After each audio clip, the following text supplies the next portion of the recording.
Hello, everybody, and this is the first episode of Jurassic World. Obviously, it's not the first episode of the game.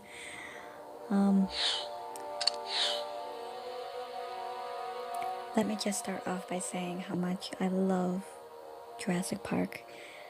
I was 9 years old when the first movie was out in theaters, and I got to see it 3 times. And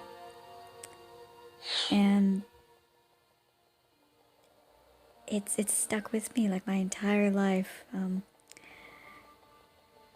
Just not just Jurassic Park, but like a love of dinosaurs, and they are something really, really special to me. And the Jurassic Park franchise is also very special to me. And when Jurassic World came out this year, it was just, I literally was reliving my childhood.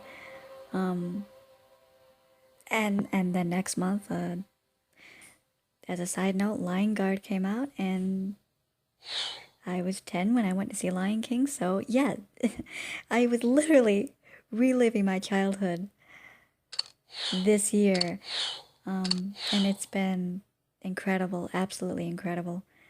So yes, let's see, the All-Star Pack, I don't spend money on these games, and I never will, which is unfortunate because I missed out on the Mosasaur tournament.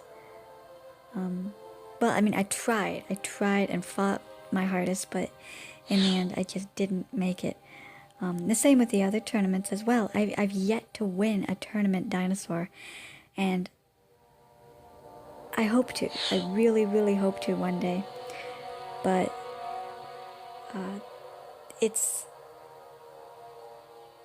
certainly been a hard road. I've been leveling up my dinosaurs, trying my hardest. I don't have any hybrids because I want my first hybrid to be Indominus. I already made that promise to myself when I found out I wasn't going to be able to win Mosasaur. But I certainly hope that they bring some of these tournaments back so that, you know, players that didn't win it gets to have a second chance, or players that weren't able, like they started the game like after the tournament, so they get a chance as well. I really hope that they do that one day. Let's see, Cunning Carnivores event, Dinosaur Pressure event, and the Monsters of the Deep event. I have been waiting for these 3 events to record this and have this be like this really super special first episode. I don't think I'm going to fit all 3 events into this first video. I think they will be 3 separate videos. I've also been... I have a level 20 Shunosaurus.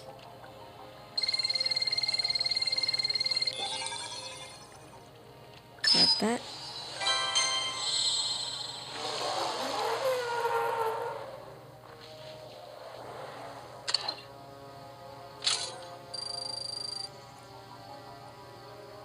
I kind of did think about whether or not to, I guess not exactly restart the game, but I figured no, I would just start it where I'm at, which is level 54, and level 54 is where I'm going to stay for a while until I get my dinosaurs up to where they need to be. Because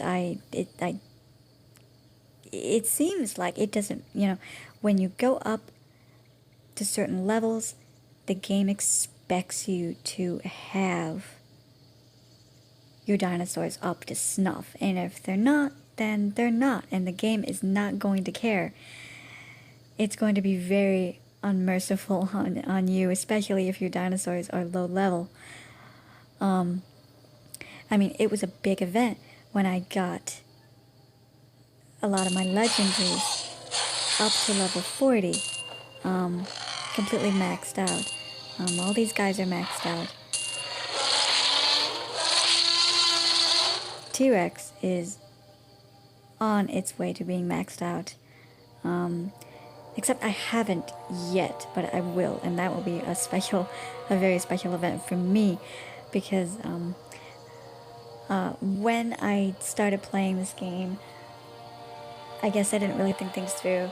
I really, really wanted to get a T-Rex, a second T-Rex, but then some of the events were like, no, you gotta do this. And I'm like, okay, fine, I'll put T-Rex on the back burner.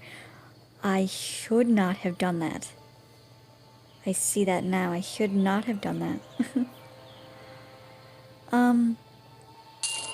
But since then, I've been trying to get my dinosaurs maxed and perfect. I really love the idea that you can see its evolutions little by little, and I love that. And my favorite, I remember when I first got Triceratops, when I maxed him out for the first time, it was... my mouth hit the floor. How incredible it looks. It really, really does. And that's what I love. The colors are beautiful. It looks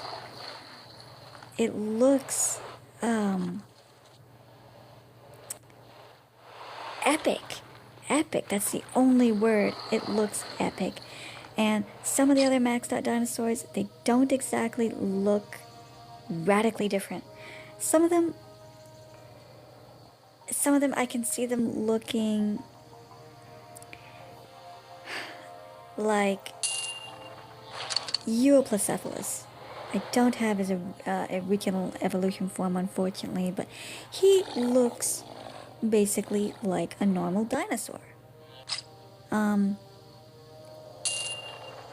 then there's Ankylosaurus. Now, Ankylosaurus, wow. Its color looks a little bit changed. A little bit, wow. But he looks different, radically different from his first evolution. I love his evolution. He reminds me of a dinosaur version of, oh my word. I'm gonna get some hate on this. No, wait. Sandshrew or Sandslash from Pokemon.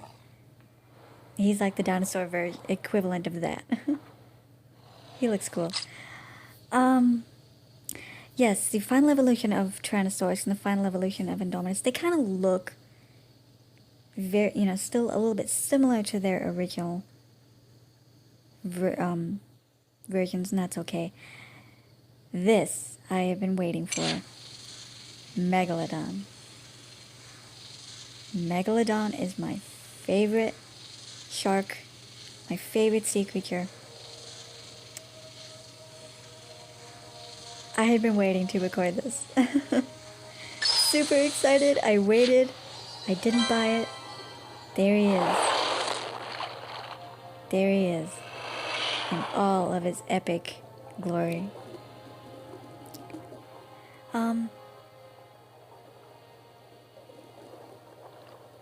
Yeah, I think, the enclosure, this area, this incubation thing, I think it looks interesting. It looks interesting. I don't think that those are incubators in the back. I think they're more just like, I don't know, like a motif or something. But yes, I'm excited. Megalodon. And he is my first surface where everybody else, where a lot of people got to have the mosasaur. And they get to see its enclosure like up close and personal. Now I finally get to with the megalodon. And you know, I love how even on its basic form, you can see like scars on it. Really, really cool. Really, really cool.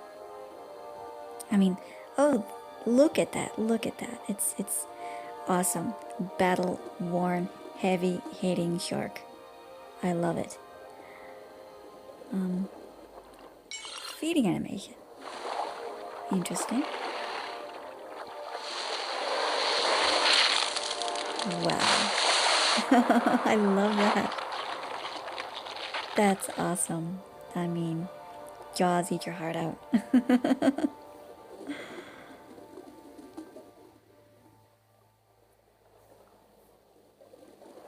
Yeah, that's one thing I love about the aquatic creatures. When you don't click on them or anything, they will wander around and swim around. That's one of the things that I wish they could have implemented with the land creatures, the land animals. That would have been really, really awesome, but you know, I can understand why they didn't do that. So, I have been waiting. I think this first episode's gonna be Monsters of the Deep. Dinosaur pressure.